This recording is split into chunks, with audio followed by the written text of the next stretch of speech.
Ruta 66. Un camino abierto a la esperanza. El deseo de poder ciega a la persona en una especie de tiranía perturbadora. Es algo muy complicado que hace que la persona no vea a Dios, su poder y todo aquello que está pasando a su alrededor.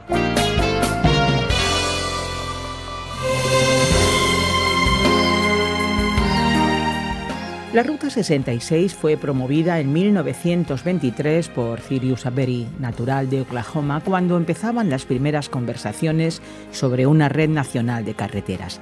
La mítica Ruta 66 fue señalizada en 1927 y fue una de las primeras integrantes de la red de carreteras federales de Estados Unidos.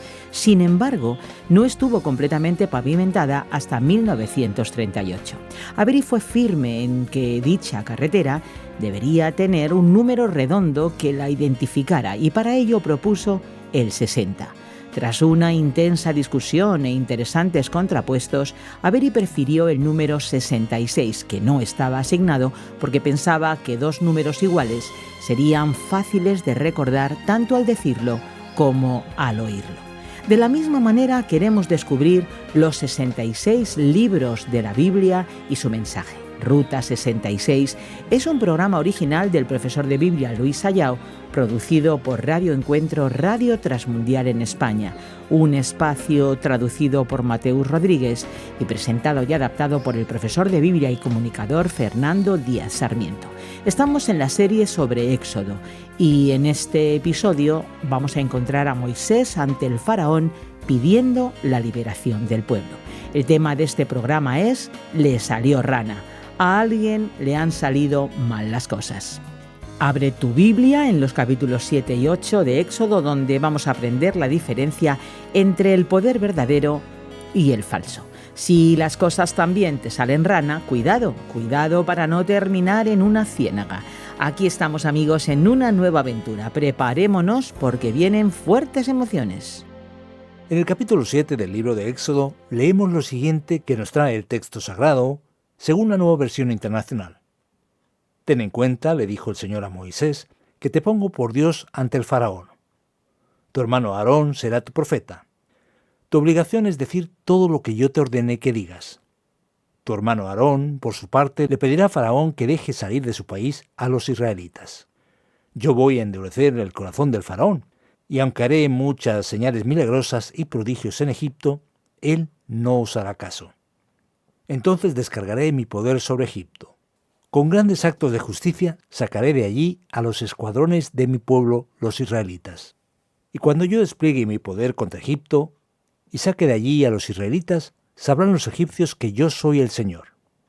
Moisés y Aarón cumplieron al pie de la letra las órdenes del Señor.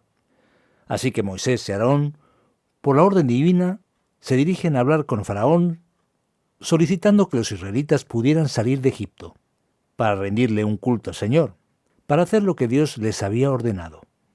Sin embargo, el faraón se resiste y no lo acepta.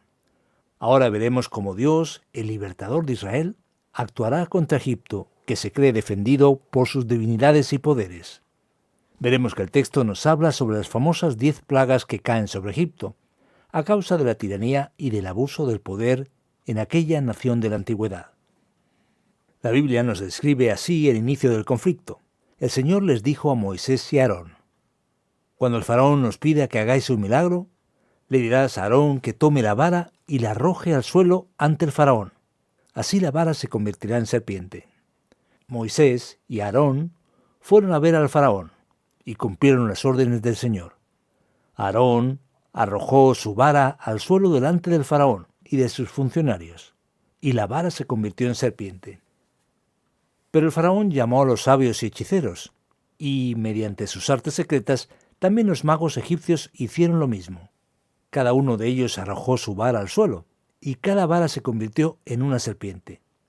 Sin embargo, la vara de Aarón se tragó las varas de todos ellos. A pesar de esto, y tal como lo había advertido el Señor, el faraón endureció su corazón y no les hizo caso.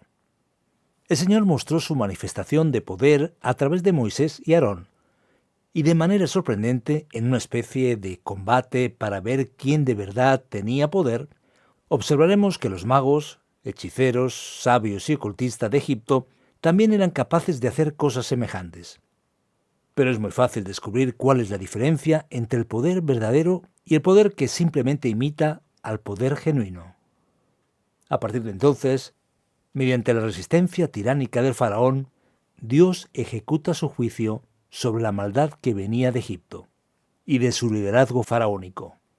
Y entonces las plagas empiezan a afectar a aquel pueblo, a afectar principalmente el orgullo de aquel pueblo, que era precisamente el famoso río Nilo, y empieza a afectar la creencia e idea de que aquellas divinidades que no son verdaderas podían de verdad hacer algo en favor del pueblo egipcio. Y así las plagas ocurren. Estas se dividen en 3 grupos, y después viene la última plaga final. Tenemos las aguas transformadas en sangre, como primera plaga, la de ranas como segunda plaga, después la de mosquitos o piojos, formando el primer grupo de 3 plagas. Después el segundo grupo incluye la plaga de tábanos o moscas, la muerte de los rebaños y las heridas que se adueñan del pueblo. Y finalmente el tercer grupo son las lluvias de granizo, las langostas y las tinieblas. Un grupo de plagas, digamos, más climático y vinculado a la agricultura. Y finalmente la plaga que consiste en el desenlace del juicio divino sobre Egipto, que ocurre con la muerte de los hijos mayores de los primogénitos de Egipto. Así que mirando al inicio del capítulo 7, el Señor entonces ordena que al extender Moisés la vara que traía consigo sobre Egipto, todas las aguas del país se transforman en sangre. Los peces mueren y todo empieza a oler mal. Aún así, con sangre esparcida por toda la tierra, el faraón sigue con su corazón duro, con su corazón cerrado. A continuación viene la plaga de las ranas. Por eso es que nuestro tema es «Le salió rana». Al faraón las cosas le están saliendo mal. Aquí vemos entonces que las ranas son enviadas de manera extraordinaria por Dios, a partir del propio río Nilo, y ellas lo llenan todo y entran por todas partes. Invaden incluso el palacio, la habitación del propio faraón e incluso los hornos y utensilios. Después, al actuar Dios en su misericordia, por la intervención de Moisés y Aarón, las ranas mueren y toda la tierra de Egipto se queda con un mal olor. A continuación vemos la plaga de mosquitos o piojos, que va a cerrar ese primer ciclo de 3 plagas, en los cuales todas las veces Moisés llega ante el faraón para solicitar la liberación del pueblo para que pudiera salir de Egipto. Y esta vez no es el Nilo, sino el polvo de la tierra que es transformado en mosquitos o piojos que igualmente van a invadir todo Egipto. La palabra del texto hebreo aquí es un poco difícil, y cuesta saber con exactitud si eran mosquitos muy pequeños o quizás piojos como tal, porque la palabra se refiere a un insecto minúsculo que se multiplicaba e incomodaba. Las posibilidades son esos 2 insectos, y de hecho invaden toda la tierra y afectan finalmente a toda la población. Hay un sufrimiento general y sorprendentemente observaremos que los magos de Egipto, que ya consiguieron imitar el poder divino en alguna circunstancia, intentan una vez más, pero no son capaces por medio de sus ciencias ocultas, y entonces el sufrimiento cae sobre Egipto. El faraón, esta vez aterrado, dice con claridad que esto es el dedo de Dios. Y la cuarta plaga llega, la plaga de las moscas, que afecta al pueblo de Egipto. La Biblia nos dice con bastante claridad que una vez más Moisés pide al faraón que deje ir a su pueblo. Como el faraón se resiste por 4ª vez a la palabra divina y decide no obedecer, esta vez la tierra de Egipto se llena de moscas que invaden en grandes enjambres toda la tierra, incluso el palacio de faraón. Todo está arruinado con todo tipo de incomodidades y enfermedades. Entonces, finalmente el faraón, desesperado, piensa un poco más sobre el asunto. Y Dios, atendiendo a la petición de Moisés, interrumpe la plaga de las moscas, pero el faraón endurece el corazón una vez más de manera obstinada y no permite que el pueblo pueda salir de Egipto. Y así cerramos el capítulo número 8 con la 4ª plaga que afecta a todo el pueblo de Egipto, Es importante destacar aquí que estas plagas están no solamente ejerciendo juicio contra la maldad y la tiranía de Egipto, y su capacidad e intención de traer salvación y liberación. Y además Dios está enseñando que es poderoso y que es claramente superior a los dioses falsos de Egipto. Vamos a descubrir a través de estas plagas que cada una de ellas está relacionada con una de las divinidades vinculadas a seres venerados en Egipto. Dios muestra su poder diciendo que Él es el Dios verdadero contra los supuestos dioses que nada pueden hacer. Por eso es muy importante prestar atención a la palabra de Dios y obedecer a su voz, porque si no, a uno las cosas le saldrán rana, terminarán en un caos absoluto.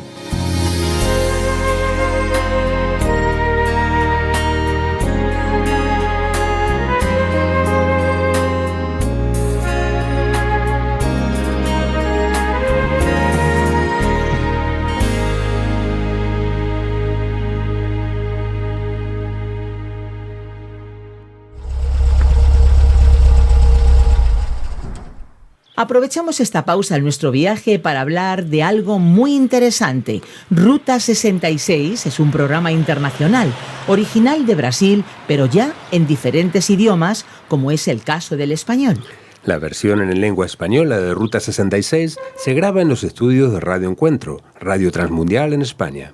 Descubre más sobre Radio Encuentro visitando su página web, radioencuentro.net. También puedes seguir Radio Encuentro en las redes sociales. Busca Radio Encuentro, Radio Cadena de Vida y allí la encontrarás. Radioencuentro.net. Seguro que nuestros amigos oyentes la visitarán, pero al final del programa, que ahora seguimos recorriendo la Ruta 66. Eso es. Adelante con el estudio de hoy. Pues muchas gracias, Fernando, por la explicación sobre los capítulos 7 y 8 de Éxodo. Y aquí llegan nuestras preguntas. A ti, amigo que estás al otro lado, decirte que puedes plantear las tuyas, tus preguntas o tus sugerencias en el WhatsApp o Telegram 601 20 32 65 con el prefijo +34 desde fuera de España. Además, por supuesto, también puedes utilizar el correo electrónico info@radioencuentro.net.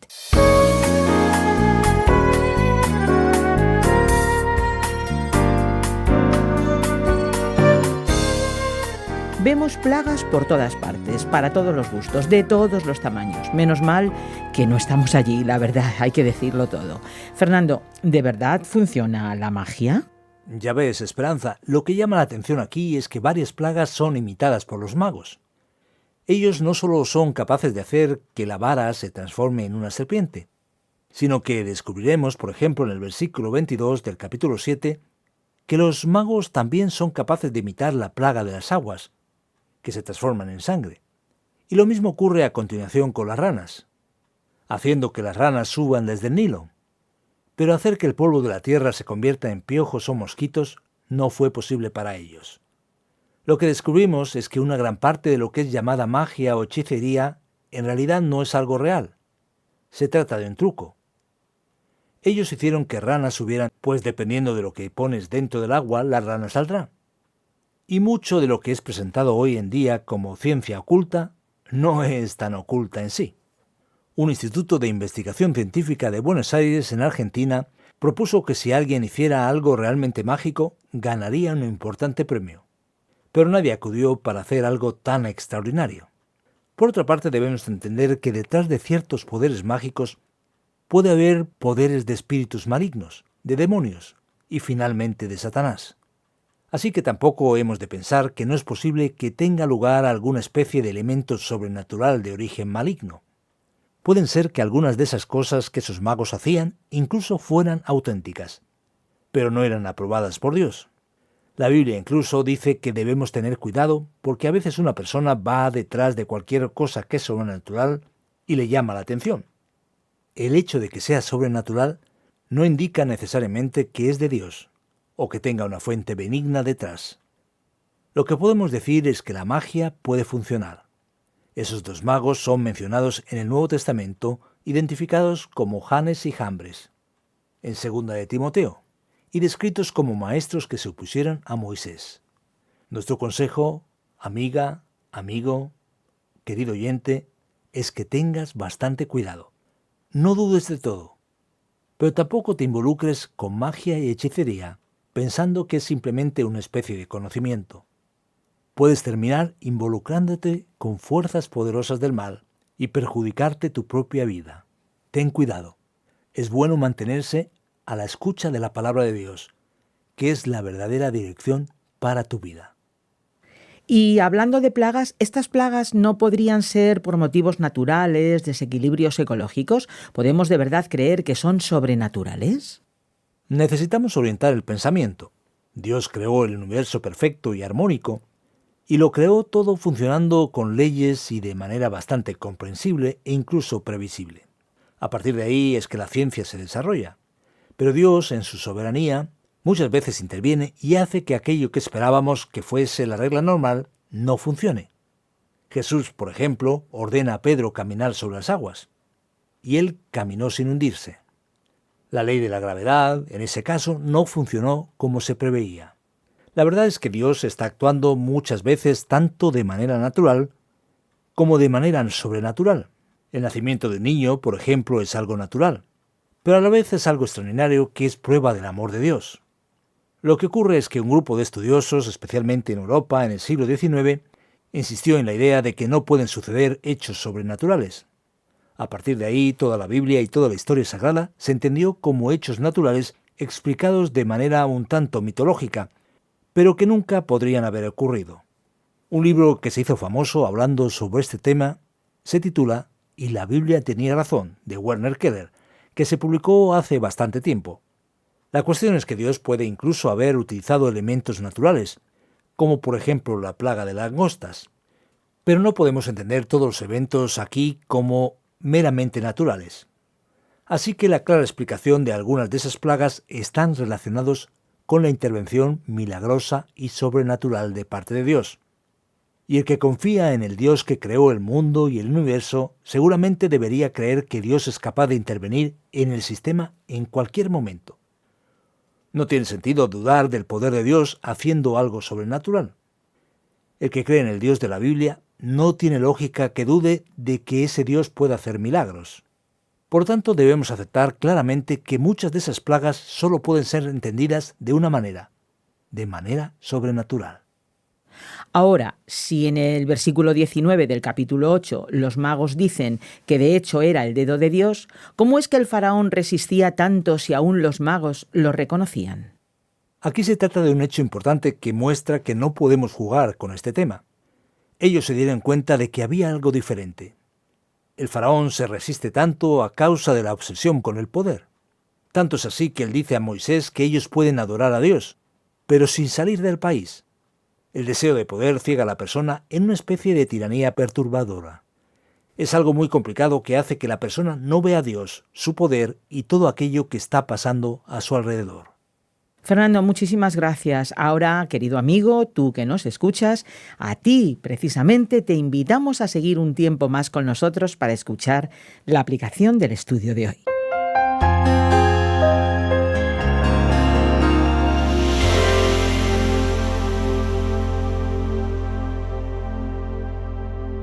Hoy en nuestra Ruta 66 hemos viajado por la Biblia en los capítulos 7 y 8 de Éxodo.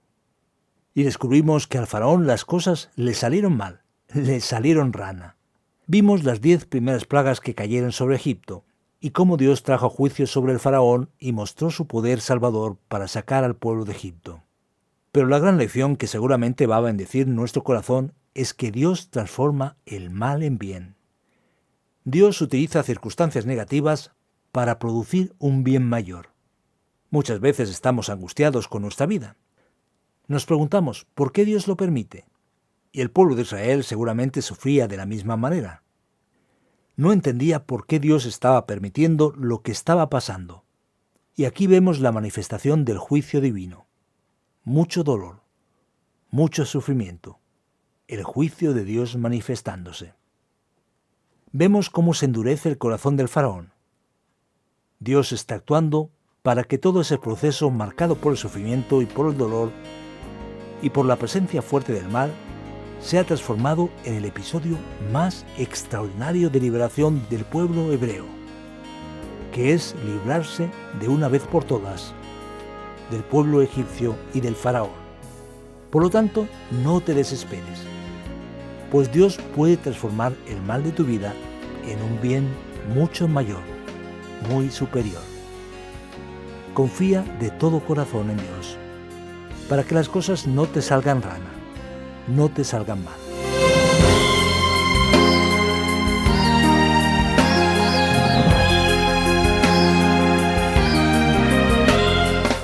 Y aquí nos quedamos por hoy, por supuesto, aquí nos quedamos en nuestra Ruta 66.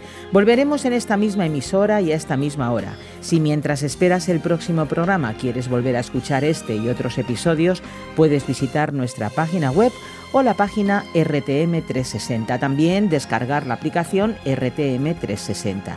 Tenemos nuestra propia aplicación en Ruta 66 y los programas están disponibles en plataformas digitales como Spotify, eBooks y iTunes. En las redes sociales nos encuentras como RTM Ruta 66.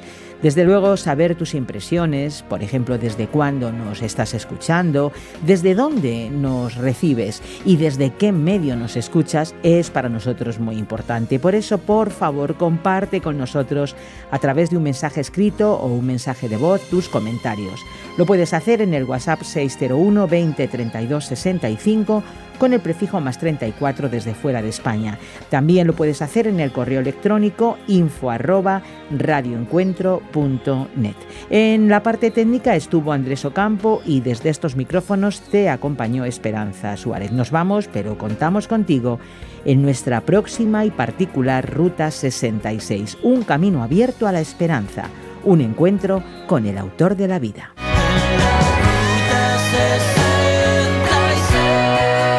Descarga la app de Ruta 66 y sigue RTM Ruta 66 en las redes sociales.